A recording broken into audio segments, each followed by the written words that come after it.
Catherine Bernardo update. Yung congrats kay Catherine. Wagi siya sa EDOC Circle Awards bilang Most Influential Celebrities of the Year.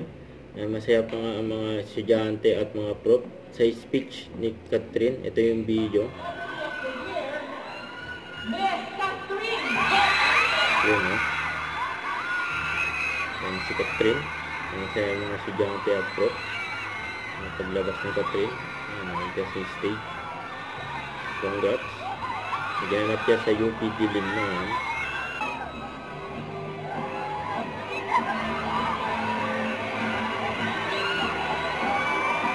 Congrats kay Catherine. Yan yung speech ni Catherine.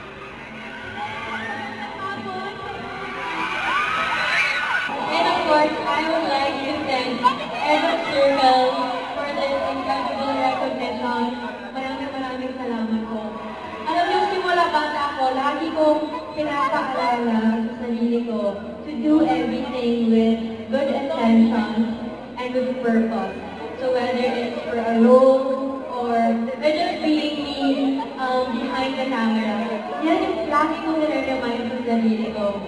And ngayon, na nakuha ko na naman ko, na-consider ako to be one of the celebrities na may most influential award. Maraming salamat. You know, influence is both an honor and a responsibility. It's like a gift that should be used carefully. Always try to do what is right.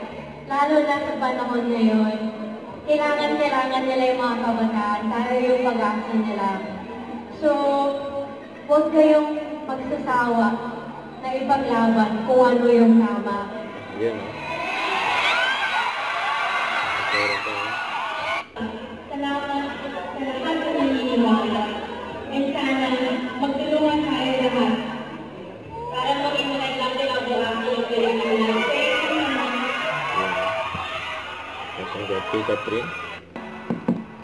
Ayan pa yung mga video ni Catherine. Masaya ang mga estudyante at mga pro.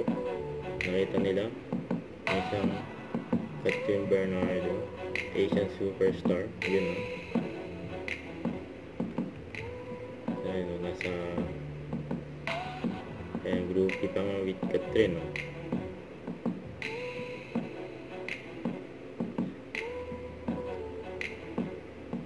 Congrats kay Catherine sa awards niya.